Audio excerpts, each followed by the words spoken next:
Too close, Commander. 10 more seconds we would have been swimming in molten sulfur. The Normandy isn't equipped to land in exploding volcanoes. They tend to fry our sensors and melt our hull. Just for future reference. We almost died out there, and your pilot is making jokes? Joker pulled our asses out of there. I think he's earned the right to a few bad jokes. I see. It must be a human thing. I don't have a lot of experience dealing with your species, Commander. But I am grateful to you. You saved my life back there, and not just from the volcano. Those Geth would have killed me or dragged me off to Saren. What did Saren want with you? Do you know something about the conduit? Only that it was somehow connected to the Prothean extinction. That is my real area of expertise. I have spent the past 50 years trying to figure out what happened to them. How old are you exactly? I hate to admit it, but I am only 106. Damn! I hope I look that good when I'm your age. A century may seem like a long time to a short-lived species like yours, but among the Asari I am barely considered more than a child. That is why my research has not received the attention it deserves. Because of my youth, other Asari scholars tend to dismiss my theories on what happened to the Protheans.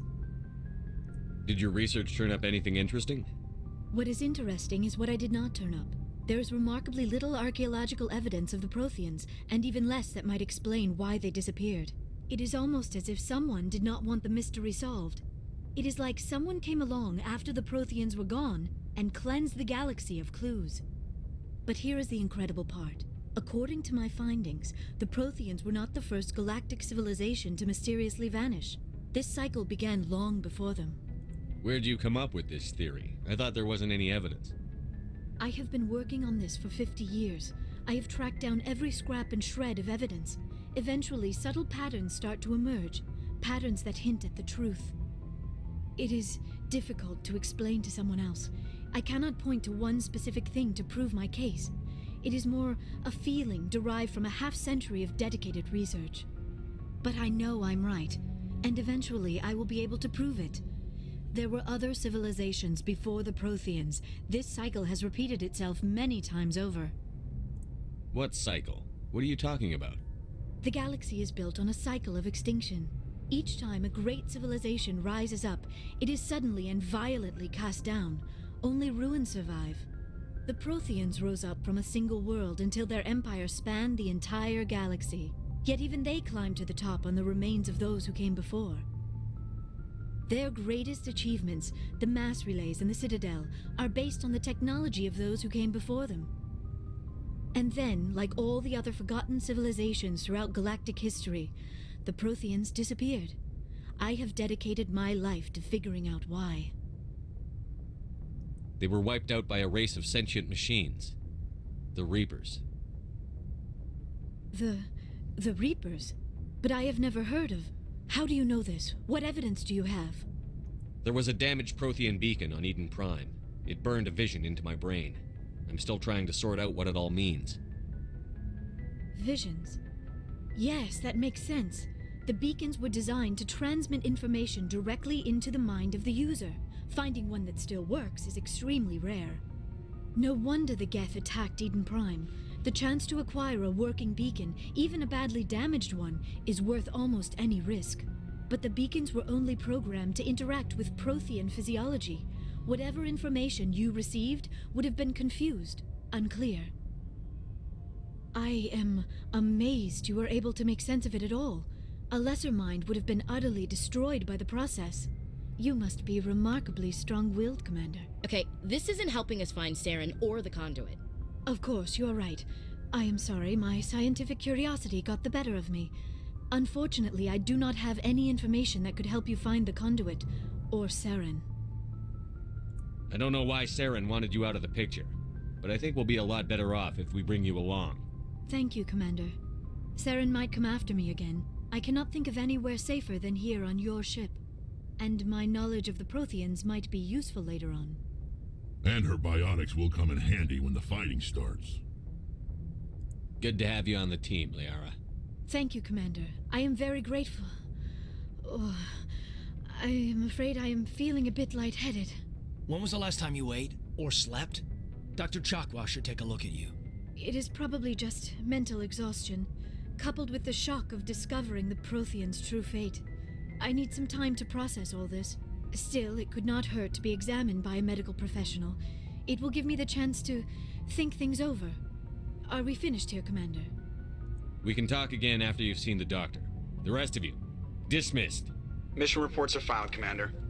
You want me to patch you through to the Council? Patch him through, Joker. Setting up the link now, Commander. We've received your report, Commander. I understand Dr. Tassoni is on the Normandy. I assume you're taking the necessary security precautions. Liara's on our side. The Geth were trying to kill her. Benezia would never allow Saren to kill her daughter. Maybe she doesn't know. Or maybe we don't know her. We never expected she could become a traitor. At least the mission was a success. Apart from the utter destruction of a major Prothean ruin. Was that really necessary, Shepard? We almost died in there. The Geth were everywhere. Of course, Commander. The mission must always take priority. Good luck, Commander. Remember, we are all counting on you.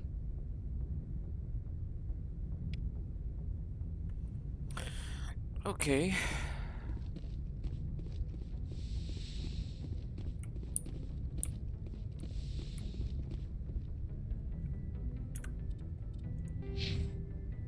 "12 skill points, Jesus."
In the early 2160s, the Alliance began aggressive colonization of worlds in the Skyllian Verge, much to the dismay of the Batarians, who had been developing the region for several decades.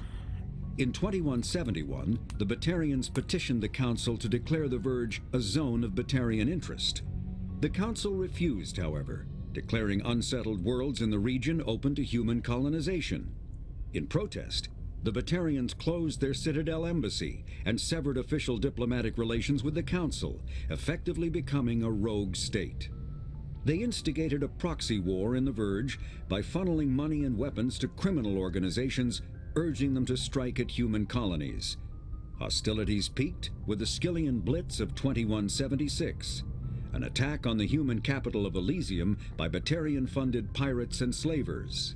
In 2178, the Alliance retaliated with a crushing assault on the moon of Torfin, long used as a staging base by Batarian-backed criminals. In the aftermath, the Batarians retreated into their own systems and are now rarely seen in Citadel space.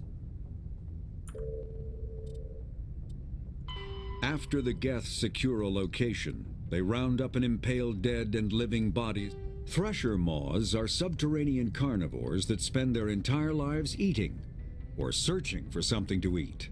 Threshers reproduce via spores that can lie dormant for millennia, yet are robust enough to survive prolonged periods in deep space and atmospheric re-entry.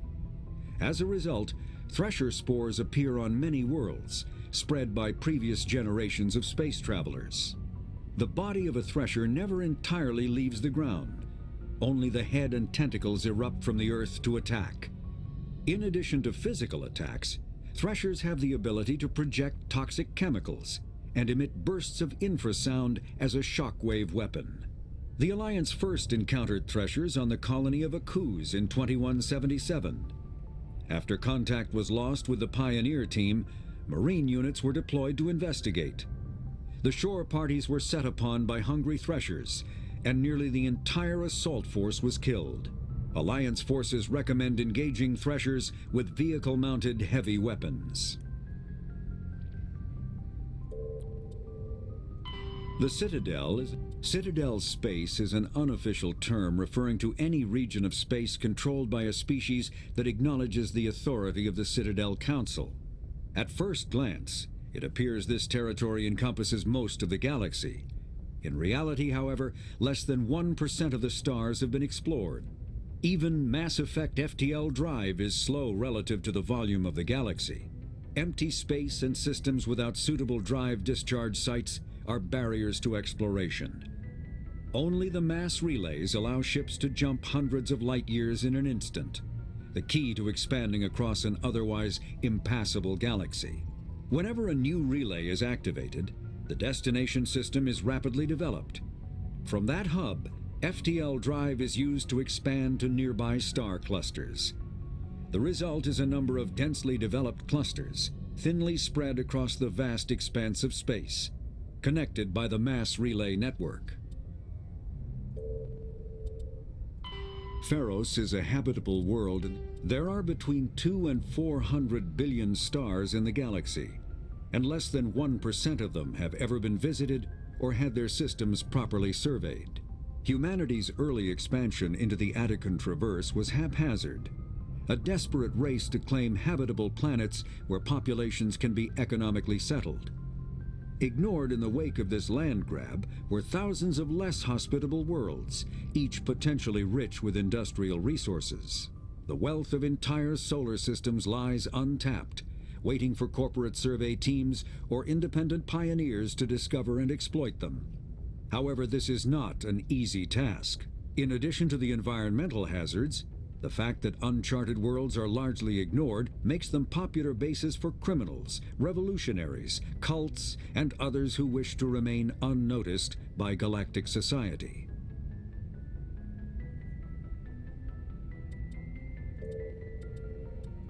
Faster-than-light drives use element zero cores to reduce the mass of the ship, allowing higher rates of acceleration. This effectively raises the speed of light within the mass effect field, allowing high-speed travel with negligible relativistic time dilation effects. Starships still require conventional thrusters, chemical rockets, commercial fusion torch, economy ion engine, or military anti-proton drive, in addition to the FTL drive core. With only a core, a ship has no motive power. The amount of ESO and power required for a drive increases exponentially to the mass being moved and the degree it is being lightened. Very massive ships or very high speeds are prohibitively expensive.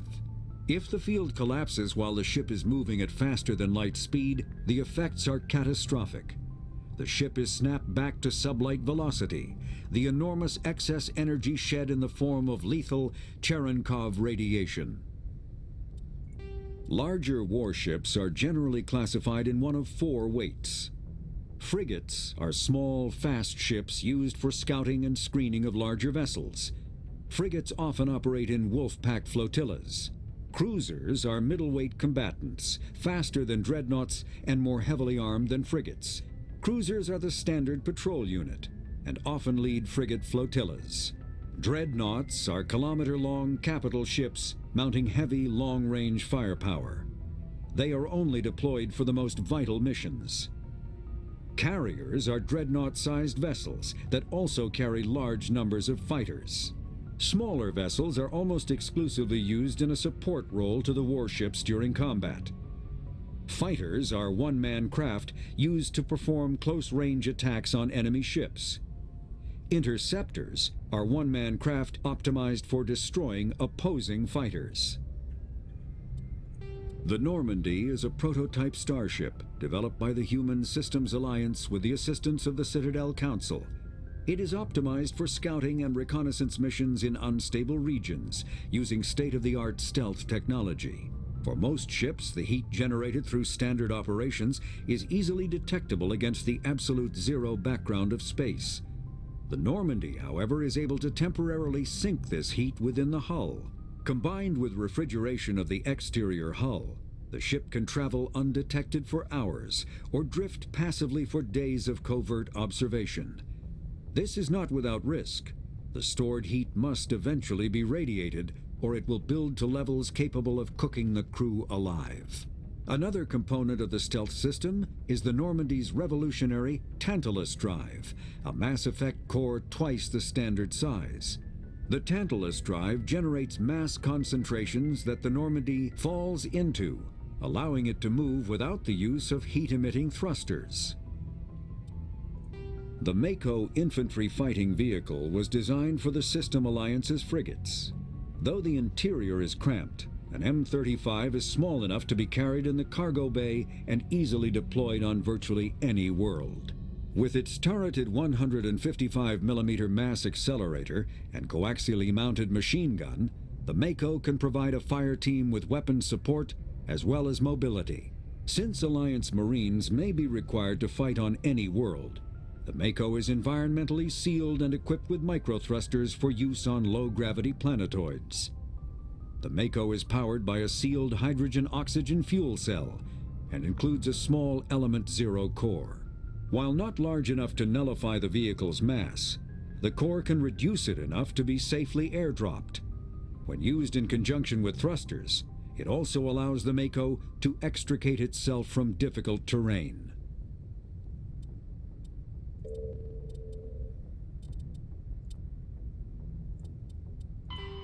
Biotics Element Zero can increase or decrease the mass of a volume of space-time when subjected to an electrical current. With a positive current, mass is increased. With a negative current, mass is decreased. The stronger the current, the greater the magnitude of the dark energy mass effect. In space, low-mass fields allow FTL travel and inexpensive surface-to-orbit transit. High-mass fields create artificial gravity and push space debris away from vessels. In manufacturing, low-mass fields permit the creation of evenly blended alloys, while high-mass compaction creates dense, sturdy construction materials. The military makes extensive use of mobility-enhancing technologies, with Mass Effect utilizing fighting vehicles standard frontline issue in most military forces. Mass Effect fields are also essential in the creation of kinetic barriers or shields to protect against enemy fire. An artificial intelligence is a self-aware computing system capable of learning and independent decision-making. Creation of a conscious AI requires adaptive code, a slow, expensive education, and a specialized quantum computer called a blue box. An AI cannot be transmitted across a communication channel or computer network. Without its blue box, an AI is no more than data files. Loading these files into a new blue box will create a new personality, as variations in the quantum hardware and runtime results create unpredictable variations. The Geth serve as a cautionary tale against the dangers of rogue AI, and in Citadel space they are technically illegal. Advocacy groups argue, however, that an AI is a living, conscious entity, deserving the same rights as organics. They argue that continued use of the term artificial is institutionalized racism on the part of organic life. The term synthetic is considered the politically correct alternative. Omni-tools are handheld devices that combine a computer microframe, sensor analysis pack, and manufacturing fabricator. Versatile and reliable, an Omni-tool can be used to analyze and adjust the functionality of most standard equipment, including weapons and armor, from a distance. The fabrication module can rapidly assemble small three-dimensional objects from common reusable industrial plastics, ceramics, and light alloys.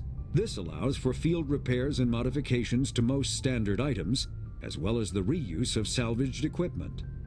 Omni-tools are standard issue for soldiers and first-in colonists. That was interesting. Okay. Let's see if I can, That's not it.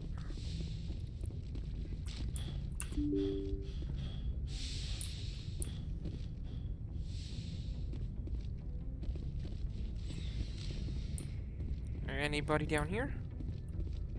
Gaiden.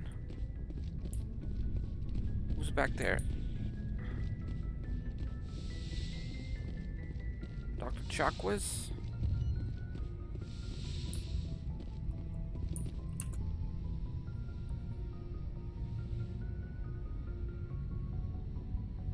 Commander, are you coming to check up on me?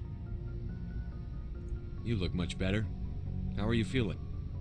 Dr. Chakwas assures me I am going to be fine.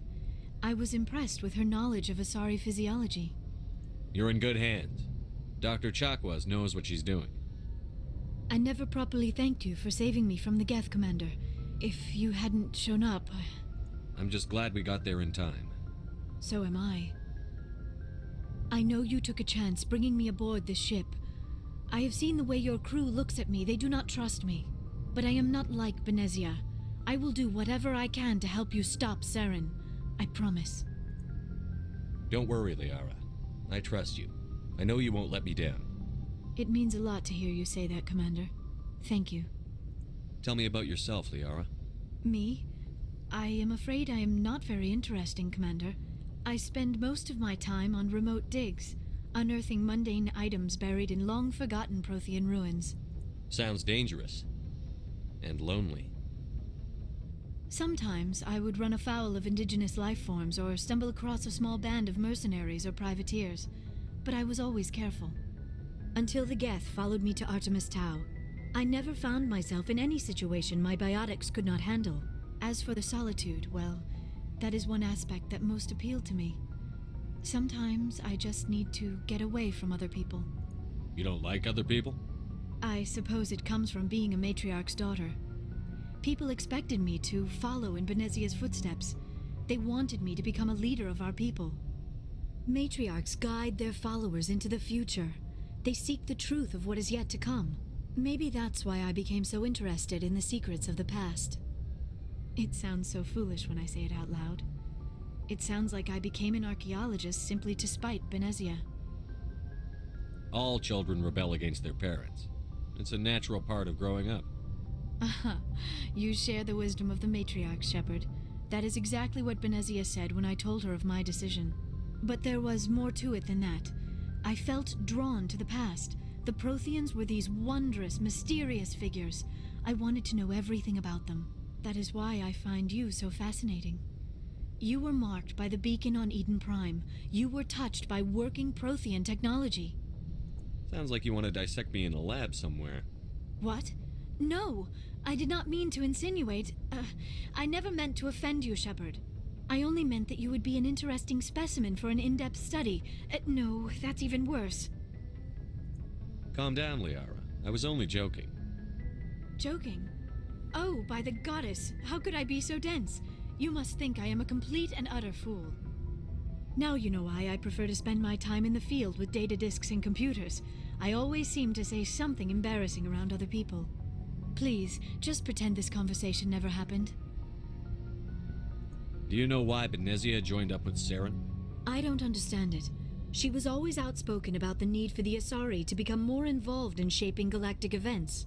Maybe she thought allying herself with Saren would somehow be for the greater good in the long run. At least I hope so. This hurts you, doesn't it? None of this makes any sense to me. I have not spoken to Benezia in many years, but I know her, and this was not like her. Something changed. I'd like to know more about the Asari. We were the first species to discover the Citadel. We were instrumental in forming the Council, and we always strive to be the voice of peaceful cooperation in galactic disputes. My people believe we are all part of a single galactic community. Each species contributes something to the greater whole. Although we seek to understand other species, it seems few of them seek to understand us. The galaxy is filled with rumors and misinformation about my people. Like what? Most of the inaccuracies are centered around our mating rituals. My species is monogendered. Male and female have no real meaning for us. We still require a partner to reproduce. This second parent, however, may be of any species and any gender. I don't understand. Your species can mate with anyone? Mating is not quite the proper term, not as you understand it. Physical contact may or may not be involved, but it is not an essential element of the union. The true connection is mental. Our physiology allows us to meld with other beings. We can touch the very depths of their minds. We explore the genetic memory of their species. We share the most basic elements of their individual and racial identities. We then pass these traits on to our daughters. It is how we learn to grow as a species and how we develop a greater understanding of other races. What happens to your partner after the union? Every relationship is different. Some unions are a single encounter with both parents parting ways afterwards. Others can be more long-term. Sometimes an Asari and her partner will stay together for many decades. Do you know who Matriarch Benezia chose as her partner? She rarely spoke of her partner. Though I know my father, if you want to use that term, was another Asari. I thought you always needed another species to serve as one of the parents. Think about it, Shepard. If we were not able to mate with our own species, we would have died out long before we ever mastered spaceflight and left our homeworld. Union with our own kind is no longer common, not for the purposes of reproduction. Most Asari believe it weakens our species. Asari daughters inherit racial traits from the father species. If both parents are Asari, then nothing has been gained, or so conventional wisdom would hold. I am what is sometimes called a pureblood. Though no Asari would ever be cruel enough to say the word to my face, it is a great insult among my people. It is possible Benezia's partner was embarrassed by their union. She may have been too ashamed to publicly acknowledge me as her offspring. Why agree to the union if she didn't want any children? I cannot answer that. This is all speculation on my part. It is possible she wanted to be part of my life, but something happened to her before she had the chance. Benezia never spoke of her partner. Whatever happened, it caused her too much pain to dwell on it. She raised me by herself, though that is not uncommon. Many Asari raise their children alone, particularly if the father species is short-lived. Often the partner will pass on long before the child reaches maturity. You Asari live for 1,000 years. What happens when your partner dies? Few sapient species live as long as my kind. We have learned to take a philosophical approach to our unions. We do not focus on the inevitable loss of our partners. Instead, we enjoy the time we spend with them. And even after they're gone, a part of them lives on in us. The union is a connection that transcends both time and space. I should go. Goodbye, Shepard. Thanks for the info, Liara. Alrighty. I think I should upgrade my inventory.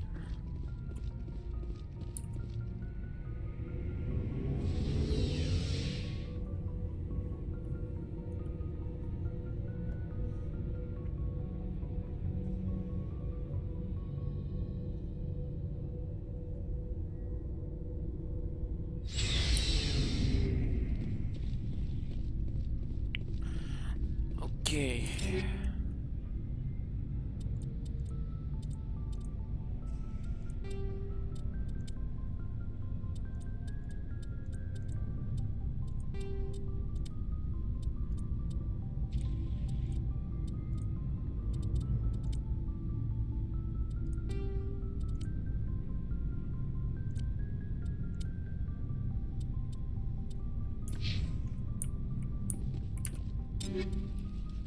$170, $130, $170, equip that. $164, equip that.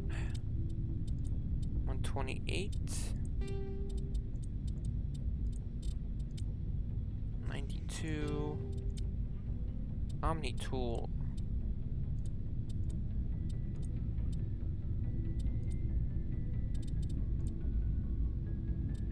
Not good with that. She can have that. Okay. Tally. 136, 160, 140. Ooh.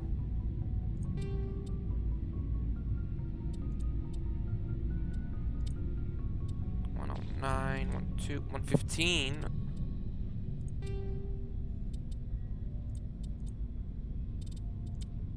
Sniper rifle, no.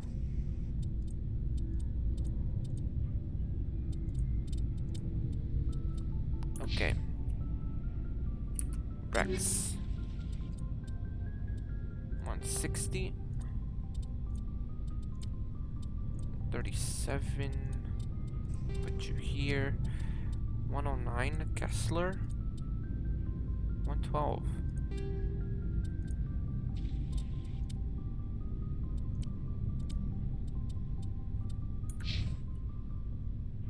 Garrus.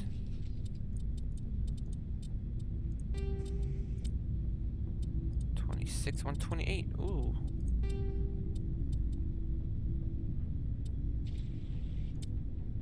$109.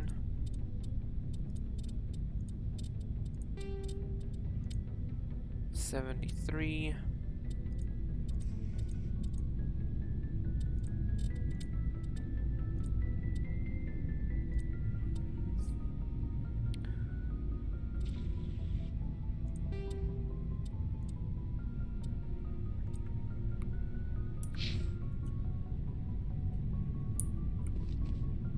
Caden. 136, 150. The Avenger. 126.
Okay, what do you have?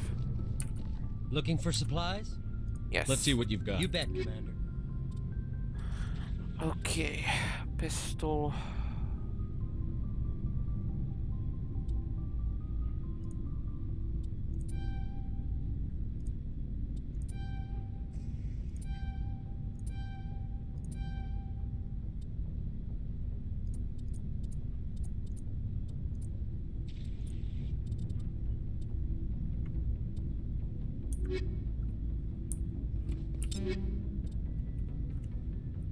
$136, $122.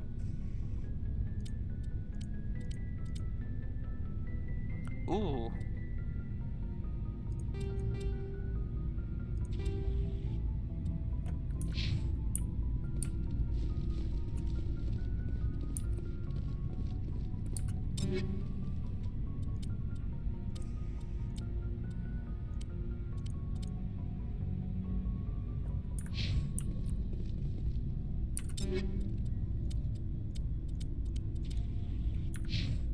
Okay, we're good. And I'm gonna be done for now.